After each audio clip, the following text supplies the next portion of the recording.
long as the head is right here and the tail comes over here, that's 20 inches right here.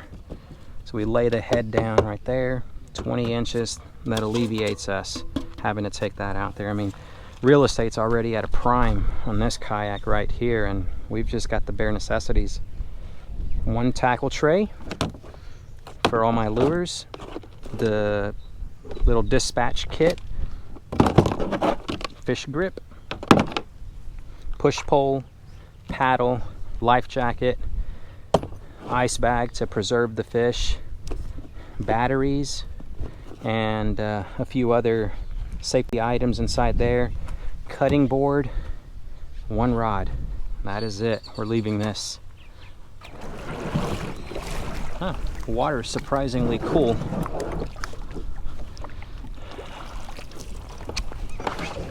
All right. In this kayak, you are gonna get wet. Any kayak like this, one of the bare bones, yeah, you're gonna get wet. So I recommend waterproof, oh, not waterproof, but like a dry fit style underwear.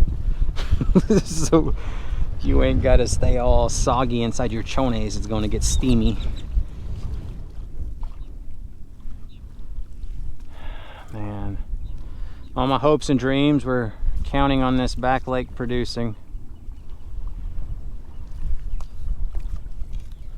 Hopes and dreams are gone. Hopes and dreams are gone.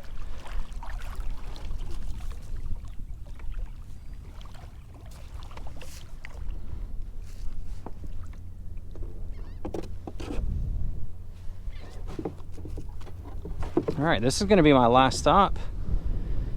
I went the entire day, didn't even do a proper intro, letting y'all know, hey, welcome to the channel or anything like that. I was kind of hoping that we were going to see something and then I could catch it, come off of a high, let y'all know what it is that we're out here doing. It is hot.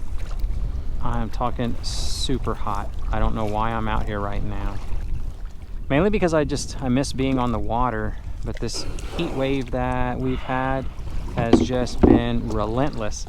We finally got some rain late last night and it kind of cooled things down by 10 degrees, so I decided to come out here inside a basic setup.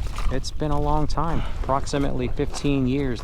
Immediately fell in love with kayak fishing, so I decided to upgrade to a Hobie, and that was the old school Outback.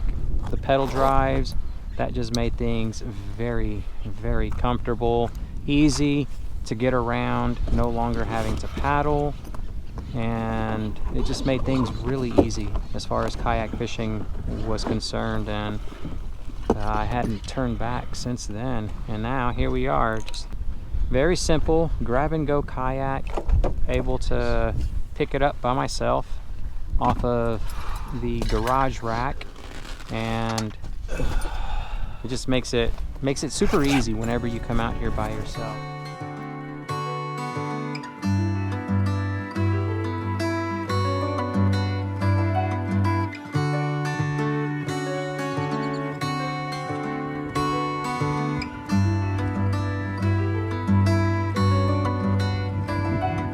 Saw you down the motorway. There was something about you that day. I can still hear the shimmering sound. Woo! My goodness. Good morning, y'all. Welcome to the Upper Texas Gulf Coast. If you're new to the channel, welcome to MDLR Fishing. It has been a minute since I've had to paddle a watercraft. Keeping it simple today. You're gonna see what this little red kayak and one setup can do for us. The idea is to fish some submerged grass and hopefully come away with a redfish or two to take home for dinner. Let's see what happens. Before we go any further, I think I need to record today's conditions for the upcoming fishing report that we'll do on this area. I get a lot of questions. What app do I use? What app do I use? It's not an app, it's NOAA's website on mobile. Galveston Railroad Bridge, that's the buoy They even show you a picture of it. They give you all the information on it. So water level is 1.03 feet. It's an incoming tide. I want to say we're like mid-tide. Winds are at 9 knots. Air temperature 82.8. Water temperature 86.4 degrees. And then the air pressure, it's on the rise. I normally don't like to see stuff like that, but in this case, we're just going to have to deal with it. Hopefully the early morning bite is what we'll be able to concentrate on. Nice set of oyster right there.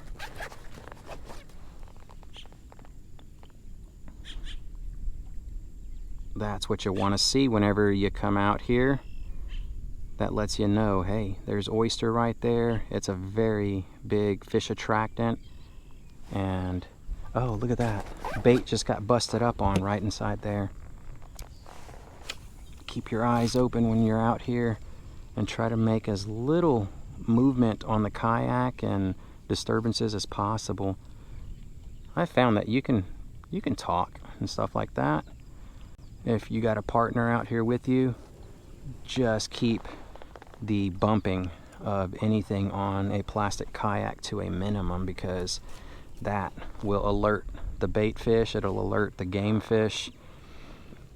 If you spook the bait fish, then you're gonna have a tough time fishing. So I just saw a fin come up. I don't know if that was a mullet or a red.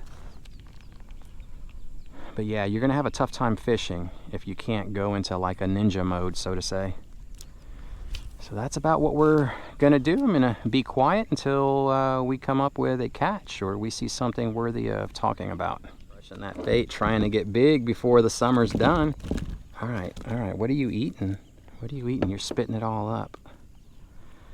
Oh man, that is a beautiful specimen of a fish.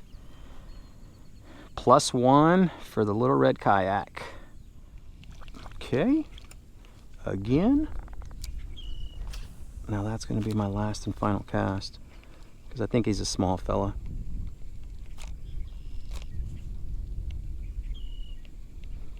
It's so awkward contorting my body just to try to turn around and fish these areas. I'm not used to it. How'd you do back that way, Ray? Found the school of reds, didn't get him. A couple of flounder jumping.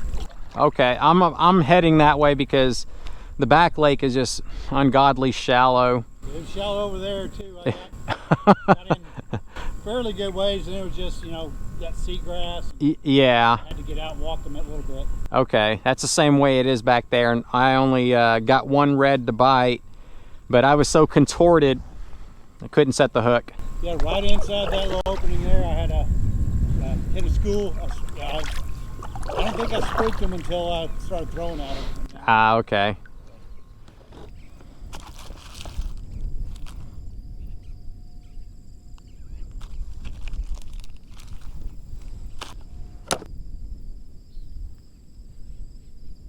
All right, see if we can get another bite. I cast towards that oyster right over there, got the thump, set the hook, and next thing you know, my lure is gone.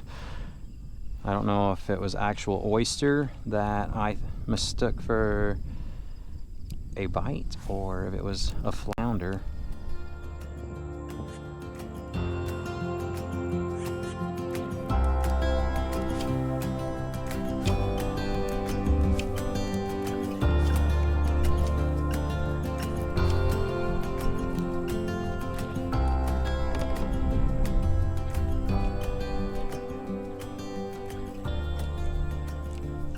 There we go, baby.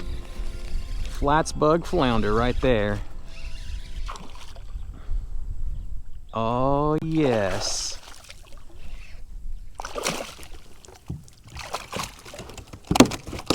This might be the first keeper of the day.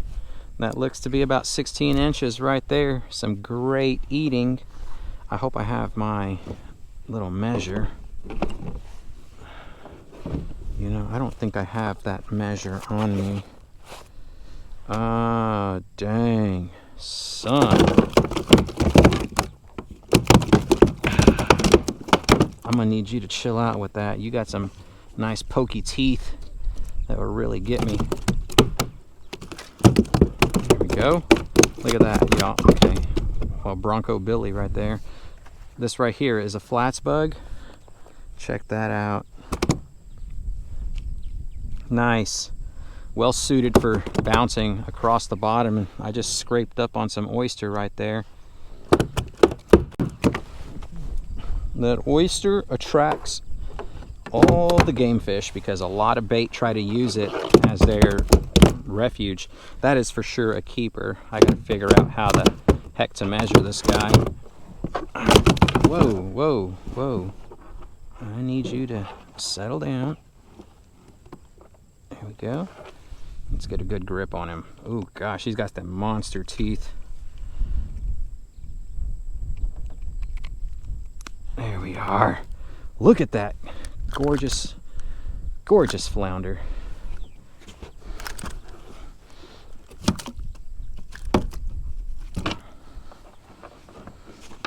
Okay, so right there at the footrest, all the way to here is 20 inches. We're there, man. We are there. Whew. I just wished I would have measured something. Look at that, 15 inches. So if he reaches the extent of that, he's a little over 15. Oh my gosh, yes. Son, you are going home. Let's dispatch this fella. Here we go. Nice. Let's get home, y'all.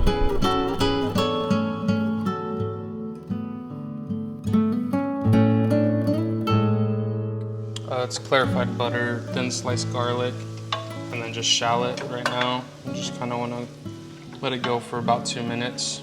Okay. And over here, that's a whole mess load of sliced baby bella mushrooms. We've got some fresh, what is that, Italian parsley? Curly parsley and then thyme. Oh, some thyme inside there. Heavy whipping cream and salt, pepper. It's a mushroom cream sauce. We've made it once before and the thing was to die for. I mean, it's really good with fish, nice and creamy. And right here, what I'm opening up is, look at that, that flounder right there. Thank you, little buddy, for feeding us tonight.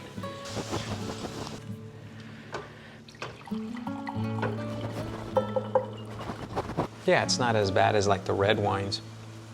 You know how they're super dry? I mean, it's okay. Could have chilled it a little bit longer. Oh, definitely. I should have put it in the fridge last night. I don't know. I just put it right there with the rest of the alcohol stuff. Maybe we should start a sommelier channel? Sommelier, whatever. Yeah, I'd rather I'll just be drunk all the time. You know their little, the cork openers? Those things are ridiculously expensive. Let it steep in there the whole time. For sommeliers? Yeah. It's time to throw that, I was gonna say time to throw the broccoli in there. The parsley and the thyme. And we've got our oven on preheat. The other portion of the dish is some stuffed mushrooms with spinach and mozzarella right there. And you're gonna pour some of that sauce over this right here. I mean, I guess y'all will see that whenever we get going. I tell you, it's a real bummer that we can't listen to music because of getting copyrighted or demonetized, or the video getting demonetized. And You don't have to make sound music. you can, but like, do we have a playlist? I have a playlist on my phone, but that's what we're filming on, so. You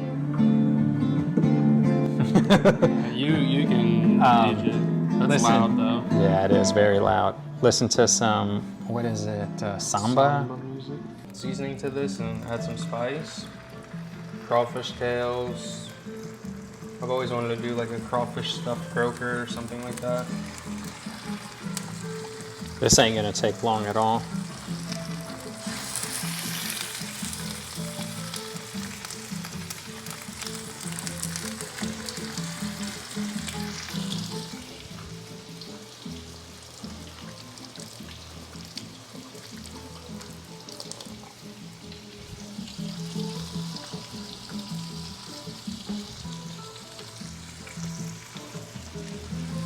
Some fresh cracked black pepper.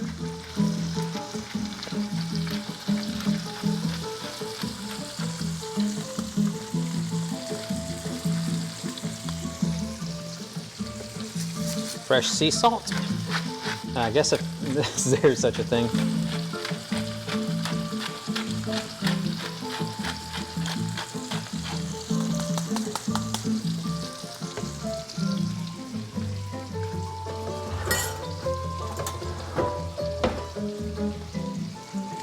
This guy is done.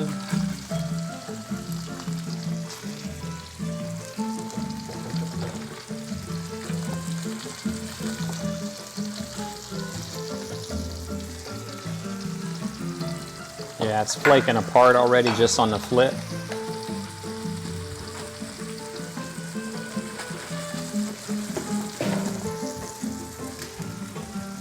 I know this is like super cringe, but I'm not drinking this warm.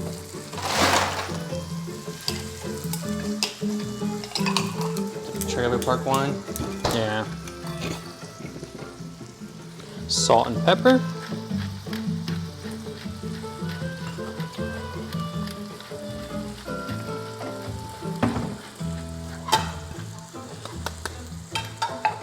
This you can put rice on all three of the dishes.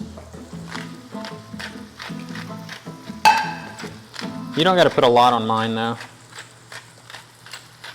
If it looks like I'm putting a lot of salt, for those of you that have not had sea salt, a little bit does not go a long way. What is this song? I don't know. In the fucking Rainforest Cafe. This is more my style, samba.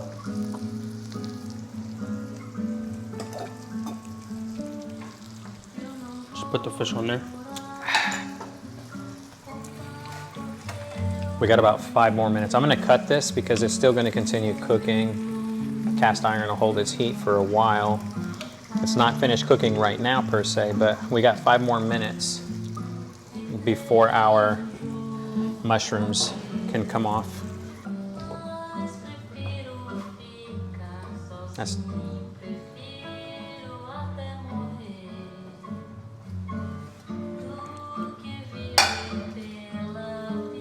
With the fish done, mushroom cream sauce done, the rice is done, 48, 47. I'm gonna go ahead and turn the timer off, turn the oven off, and let's get our mushrooms out. Just leave them in there until we're done plating. Yeah, I guess so. Well, I was gonna put cream sauce all over it anyway. Here we go. You want a big fish or? I don't care.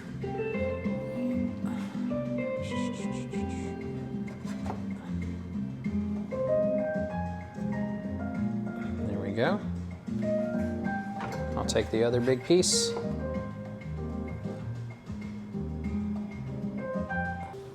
Oh yeah, look at that.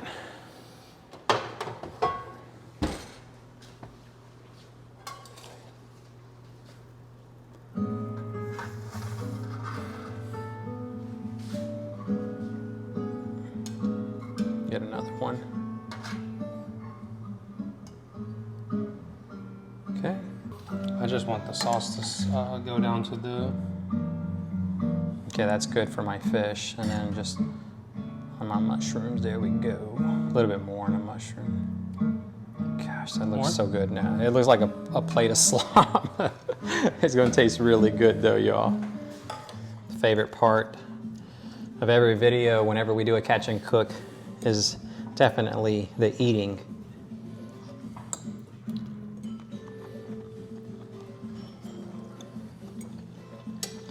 That's really good. Mm-hmm. Oh my gosh. Yeah. I usually just eat the fish and the rice with the sauce. Yeah. Would have been just enough. Really didn't need the mushrooms. I think that was like overkill. See how they are. HEB, right? Mm-hmm. Mm. They good? Mm-hmm. Surprisingly.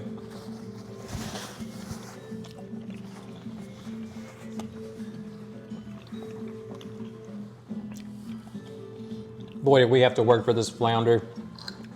I'm grateful that he decided to bite when he did. It is getting hot out there, y'all.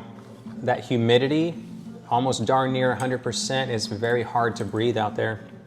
So we gotta start packing things up at around 10, 11 a.m. in the morning to make our way back home. Otherwise, you're just gonna, it's pure suffrage. But I'm gonna finish the rest of this. It is amazing, that mushroom cream sauce.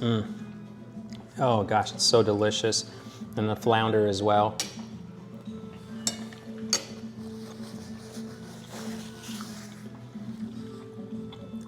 It's really good. Yeah. Seriously, one of the perks of being so close to the Texas Gulf Coast, fresh seafood, it doesn't get any better. Thanks so much for watching. Until next time, tight lines, everyone. You stop it, Lijah.